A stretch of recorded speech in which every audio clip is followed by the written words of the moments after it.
मायागंज गांव में 2 सौतेली बहनें रहती थी, जिसमें से निहारिका गोरी चिट्टी और तीखे नैन नक्श वाली सुंदर लड़की थी, तो वहीं पल्लवी एक सांवली और सर पर कम बालों वाली बदसूरत लड़की होती है। माँ बालों में लगाने वाला तेल कहाँ है?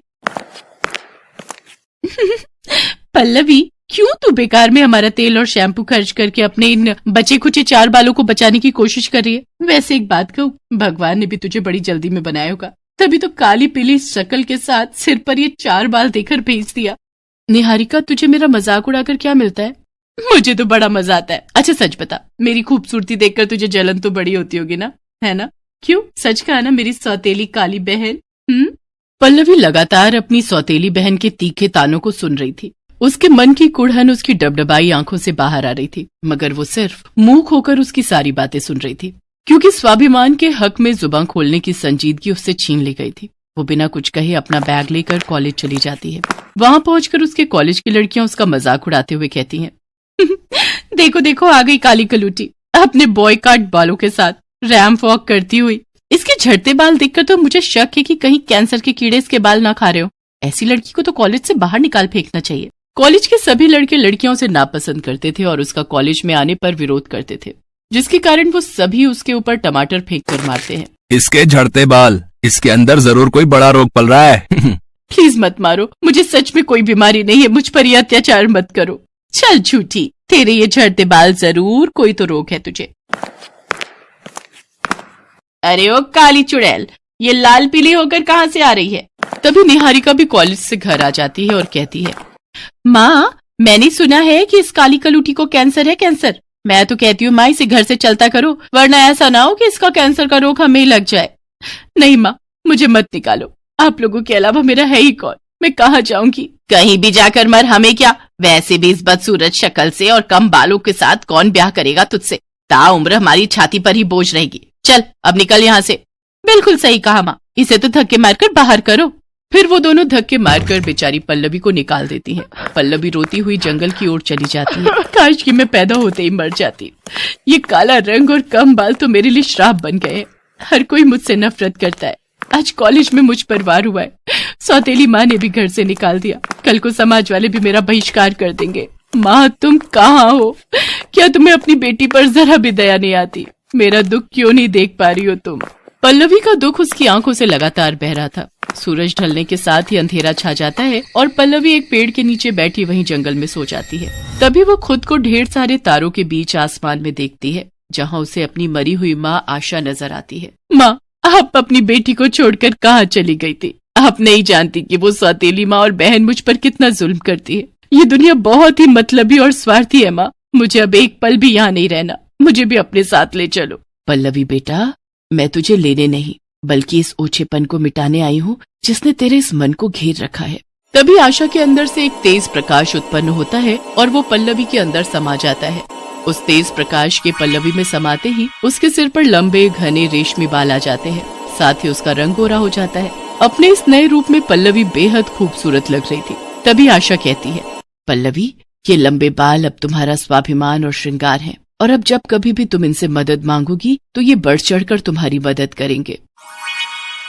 अरे वाह, मेरे बाल तो सचमुच के लंबे बाल हो गए हैं और मेरा रंग भी गोरा हो गया। अब तो मुझे वापस अपने घर जाना चाहिए।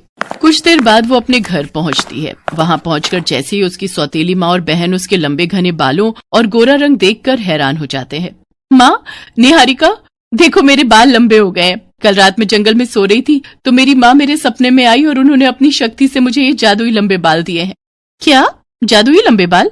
पहले तू हमें अपने इन जादुई बालों से कोई करामात करके दिखा तो ही यकीन होगा हमें। ए मेरे जादुई लंबे बाल, दिखा दे अपना कमाल। जैसे ही पल्लवी ऐसा कहती है तभी उसके बालों से एक प्रकाश उत्पन्न होता है और उसमें से ढेरों नोटों की गड्डियां निकलने लगती हैं। अरे वाह मेरी पल्लवी, मेरी बच्ची, मैं तो तुझे बेकार ही खोटा सिक्का समझती थी। लेकिन तू तो खजाना निकली। मेरी बच्ची इन बालों के साथ और गोरे रंग के साथ कितनी खूबसूरत लग रही है। नजर ना लगे मेरी लाडो को किसी की। बेटा जो भी हुआ उसे भूल जा। देख परिवार में तो ये सब चलता ही रहता है। अब तो तू यहीं रहेगी हमारी। जादुई लंबे बालों के कारण अब पल्लवी को वो सभी सुख मिलने लगे जिसकी उसने मात्र कल्पना की थी। अब तो वो अपनी सौतेली माँ की चहेती बन चुकी थी। एक रोज जब पल्लवी अपनी माँ के साथ मंदिर से लौट रही थी तो उसको एक औरत मिली जिसे कोढ़ था। कोई मेरी मदद करो। क्या हुआ माँ जी, क्या परेशानी है आपको? अरे पल्लवी, हाथ मत लगा इस बुढ़िया को, देख नहीं रही इसे कोढ़ है, कहीं तुझे ना फैला दे। और अगर एक बार कोढ़ हो गया तो पूरे शरीर में फैलते देर नहीं लगती फिर। कुछ नहीं होगा मुझे माँ, डरो मत। बेटा, मुझे इस कोढ़ ने जकड़ रखा है। मैं हर रोज इससे सड़ कर मर रही हूँ। मुझे इस रोग से मुक्ति दिला दे और एक नया जीवन दे दे। ऐ मेरी जादुई लंबे बाल, जरा दिखा तो अपना कमाल। जो ये चाहती हैं वो इन्हें मिल जाए। तभी उसके बालों से एक रोशनी उत्पन्न होती है जिसमें से दूध में गुलाब और गंगा जल मिली हुई धारा उस कोढ़ी औरत पर जा गिरती है और देखते ही देखते उसका सारा कोढ़ खत्म हो जाता है और वो पूरी तरह स्वस्थ हो जाती है। तुम्हारा बहुत बहुत शुक्रिया बेटा, आज तेरी वजह से मुझे नया जीवन मिला है। भगवान तुझे हमेशा खुश रखे। इसके बाद पल्लवी घर चली जाती है। उसके यहाँ अक्सर पीड़ित और दुखी लोगों का आना जाना लगा रहता, लेकिन पल्लवी किसी को भी खाली हाथ नहीं जाने देती और सबकी मदद करती। ये सब देख निहारिका को उससे बहुत जलन होती है।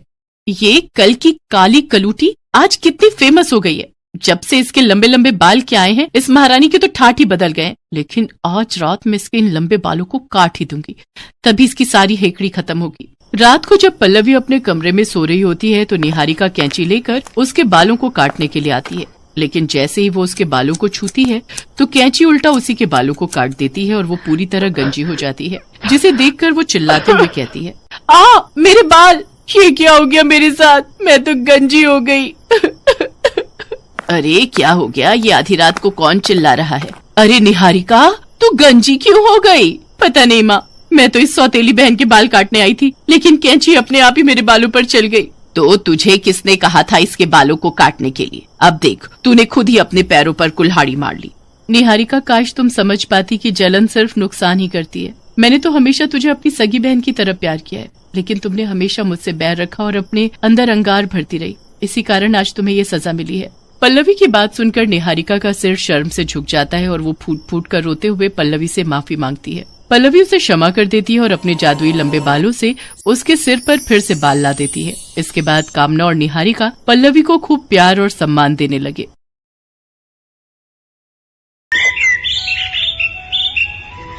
रामानुज और रमा की दो बेटियां हैं, श्यामा और गौरी। श्यामा का रंग काला है तो गौरी का रंग गोरा। उन दोनों बहनों में बहुत प्यार है। वो साथ खेलती हैं, साथ पढ़ती हैं और साथ ही शैतानी भी करती हैं। और उनमें से अगर कोई बीमार पड़ जाए या किसी को कुछ चोट लग जाए तो फिर पूछिए मत। माँ, गौरी का घाव कब भरेगा? सुबह से शाम हो गई, बेचारी को बहुत दर्द हो रहा है। अरे वो घाव है, ठीक होने में समय लगेगा। गौरी का घाव जब तक भरा नहीं, श्यामा चैन से न सोई और न खाई। और जब वो पूरी तरह ठीक हो गई तो दोनों बहनें फिर से निकल गईं मस्ती करने। श्यामा, कितने दिन हो गए ना हमें बाहर घूमे, चलो बाबा के खेत पर चलते हैं। रामानुज की फसल इस साल बहुत अच्छी हुई थी, इसलिए वो बहुत खुश था और उसने इस बार अपनी दोनों बेटियों को देने के लिए चांदी का एक जैसा ही लॉकेट बनवाया था। लॉकेट में एक ढक्कन था जो खुलता था। रामानुज ने दोनों बहनों की तस्वीर भी उसमें लगवा दी थी। श्यामा और गौरी को जब उसके पिता ने ये लॉकेट दिया तो दोनों बहनें खुशी से उछल गईं। गौरी, ये लॉकेट कितना अच्छा है ना, देख इसमें हम दोनों की तस्वीरें भी हैं। हाँ श्यामा, मुझे ये लॉकेट बहुत पसंद है। एक काम करती हूँ, मैं ना अपने वाले लॉकेट में तेरी फोटो लगा लेती हूँ और तू मेरी फोटो लगा। अगर हम कभी दूर हुए तो कम से कम फोटो तो तुम्हारे साथ रहेगी। पर हम दूर क्यों होंगे, मुझे तो हमेशा तेरे साथ रहना है, तेरे बिना नहीं रहना। रामानुज और रमा दोनों बहनों के प्यार को देखते तो उनकी आंखें भर जाती थी। इन दोनों बहनों के प्यार को किसी की नजर न लगे रमा, ये हमेशा साथ साथ रहें। लेकिन होनी की किताब के किस पन्ने में क्या लिखा है ये कौन जानता है। बारिश का मौसम शुरू हो गया था और इस बार की बारिश ने पिछले कई सालों के रिकॉर्ड तोड़ दिए थे। लोगों के घरों में पानी घुस रहा था। लोग अपने अपने घरों को छोड़कर सुरक्षित स्थान पर जा रहे थे। रामानुज का परिवार भी पानी के बीच से अपने लिए सुरक्षित स्थान की तलाश में जा रहा था। श्यामा, देख, तू मेरा हाथ कस के पकड़ कर रख, पानी का बहाव बहुत तेज है और तू भी मेरा हाथ जोर से थामे रख। वो सभी धीरे धीरे चले जा रहे थे, तभी अचानक पानी का जोरदार वेग आया और गौरी का हाथ श्यामा के हाथ से छूट गया। रामानुज और रमा भी उनसे बिछड़ गए। श्यामा, श्यामा! गौरी पानी के तेज बहाव में बहती चली जा रही थी। उसने पानी में बहुत हाथ पांव मारे, फिर वो बेहोश हो गई और बहती हुई एक नदी में चली गई। उधर बाढ़ का पानी जब थमा तो श्यामा का जीवन बिल्कुल बदल गया। रामानुज की मौत हो गई थी। उसकी माँ तो जिंदा थी, लेकिन वो शौक में चली गई थी। वो तो श्यामा को पहचान भी नहीं पा रही थी। माँ, मैं हूँ श्यामा, तेरी बेटी। लेकिन रमा उसे नहीं पहचान पाई। श्यामा ने अपनी बहन को बहुत तलाशा, लेकिन वो नहीं मिली। उधर गौरी नदी के पानी के बहाव में बहती हुई समंदर में चली गई। वहाँ मछुआरों के झुंड ने अपना जाल बिछा रखा था। वो उस जाल में फंस गई। मछुआरों ने जब जाल खींचा और उसमें एक लड़की को देखा तो भाई, ये लड़की कहाँ से आ गई हमारे जाल में? भाई, हमें मल्होत्रा सेठ को इसके मिलने की बात बतानी होगी। मल्होत्रा सेठ मछलियों के बहुत बड़े कारोबारी थे। वो मछलियों को देश के हर एक कोने में सप्लाई करते थे। सारे मछुआरे उन्हीं के अंडर काम करते थे। मछुआरों के झुंड ने गौरी को मल्होत्रा सेठ को सौंप दिया। अरे, ये बच्ची कहाँ मिली तुम लोगों को? मल्होत्रा जी ने उस बच्ची के सीने पर अपना कान लगाया। उसके दिल की धड़कन चल तो रही थी, लेकिन बहुत ही धीमे। वो बच्ची को लेकर तुरंत अस्पताल पहुंचे। डॉक्टर ने उसका चेकअप किया और कहा, देखिए, बच्ची की हालत सीरियस है, हमें इसे ऑब्जर्वेशन में रखना होगा। डॉक्टर साहब, बच्ची को कुछ नहीं होना चाहिए, चाहे कितने भी पैसे खर्च हो जाएं, बस इसे ठीक कर दो। मल्होत्रा सेठ के पास पैसों की कोई कमी नहीं थी। कमी थी तो सिर्फ एक औलाद की। उसकी पत्नी अंजलि और वो खुद शादी के 13 साल के बाद भी बच्चे की किलकारी का इंतजार कर रहे थे। गौरी को वो भगवान के आशीर्वाद की तरह समझ रहे थे। अंजलि, देखना, इस बच्ची को कुछ नहीं होगा। भगवान ने इसे हमारे घर में अंधेरे को मिटाकर रोशनी करने के लिए भेजा है। 2 दिन बाद गौरी को होश आ गया, लेकिन गौरी अब पुरानी सारी बातों को भूल चुकी थी। यहाँ तक कि उसे अपना नाम तक याद नहीं था। मल्होत्रा जी ने उस बच्ची को नाम दिया रिंकी और उसे गोद ले लिया। समय बीतता गया। गौरी अब एक नए नाम रिंकी के साथ बड़ी होने लगी। उसके पास अब दुनिया की सारी दौलत थी। वो ऐशो आराम में पलने लगी। हालांकि गौरी पुरानी सारी बातें भूल गई थी, लेकिन वो हमेशा एक सपना देखती कि वो डूब रही है और कोई गौरी गौरी पुकार रहा है। उस रात भी वो वही सपना देख रही थी और चौंक कर उठ गई। उसकी चीख की आवाज सुनकर उसके माता पिता भागते हुए आए। क्या हुआ बेटी, तुमने फिर से वही सपना देखा क्या? हाँ मॉम, फिर से वही सपना। वैसे ये गौरी किसका नाम है? मेरा नाम तो रिंकी है। गौरी अब पहले वाली गौरी नहीं रह गई थी। पैसे ने उसे घमंडी बना दिया था। वो अपने आगे किसी को कुछ नहीं समझती थी। उधर श्यामा की माँ की हालत वैसी ही थी। उसकी याददाश्त अभी तक वापस नहीं आई थी। कुछ लोगों ने श्यामा को सलाह दी कि उनका इलाज शहर में कराए, इसलिए वो उसे लेकर शहर आ गई। देखिए, इन्हें किसी बात का गहरा सदमा लगा है और वो सदमा इनके दिमाग में अंकित हो गया है। जब तक वो मिटेगा नहीं, ये ठीक नहीं होंगी।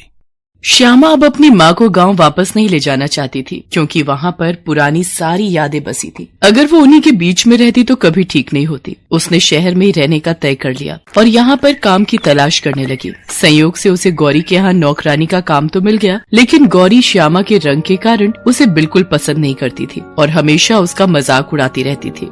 ओ काला जामुन, इधर आ, जरा मेरे सिर में दर्द हो रहा है, फटाफट तेल लगा दे। जी मेम साहब।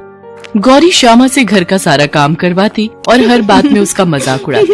एक दिन गौरी के कुछ दोस्त उससे मिलने आए हुए थे। तभी गौरी ने दोस्तों के सामने उसका मजाक उड़ाना शुरू कर दिया।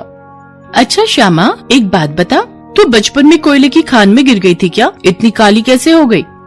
ये कहकर गौरी और उसके दोस्त जोर जोर से हंसने लगे। बार बार के अपमान से श्यामा का दिल भी दुखता, लेकिन नए शहर में फिर से नई नौकरी ढूंढना इतना आसान तो नहीं था। वो अपमान का घूंट पीती और उनके घर काम करती। एक दिन की बात है, बाहर जोरों की बारिश हो रही थी, तो मल्होत्रा जी की पत्नी ने श्यामा को उस रात घर पर ही रुकने के लिए कहा। बाहर मूसलाधार बारिश हो रही थी।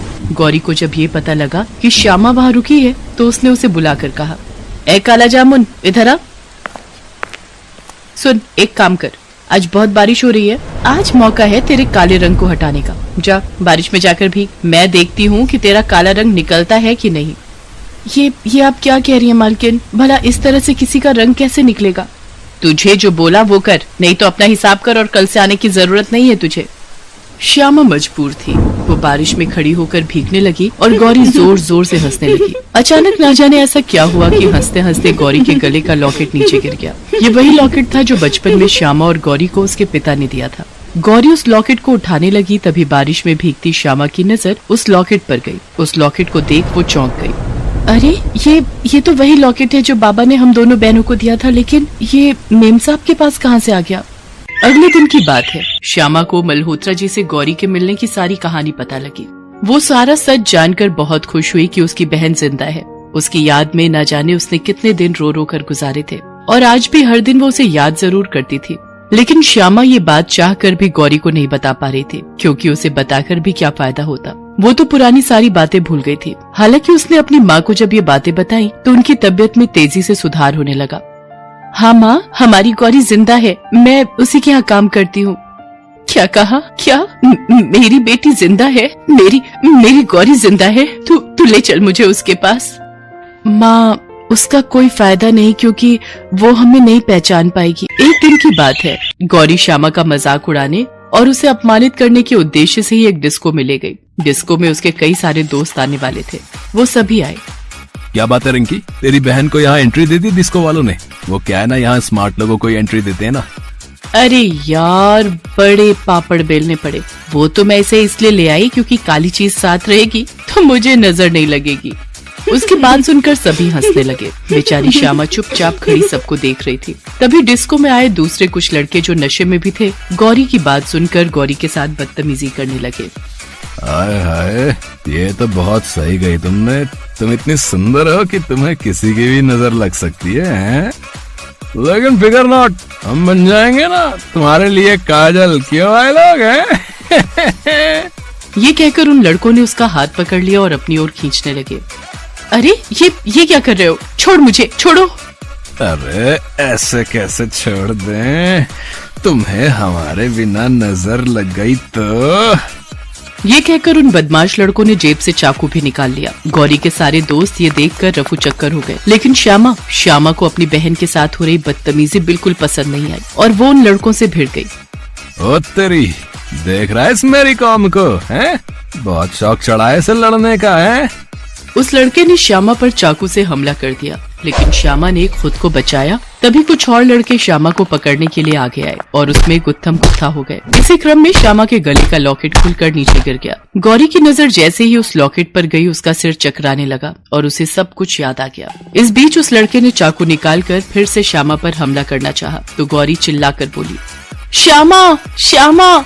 गौरी के मुंह से अपना नाम सुनकर श्यामा को जोश आ गया। उसके बाद तो उन दोनों बहनों ने मिलकर उन शराबी लड़कों के छक्के छुड़ा दिए। इस बीच डिस्को के मालिक ने पुलिस को फोन कर दिया। पुलिस उन लड़कों को पकड़कर ले गई। श्यामा, मेरी बहन, तू आ गई, तू मेरे पास आ गई। दोनों बहनें एक दूसरे से मिलकर फूट फूट कर रोने लगे, लेकिन इस बार उनकी आंखों में खुशी के आंसू थे।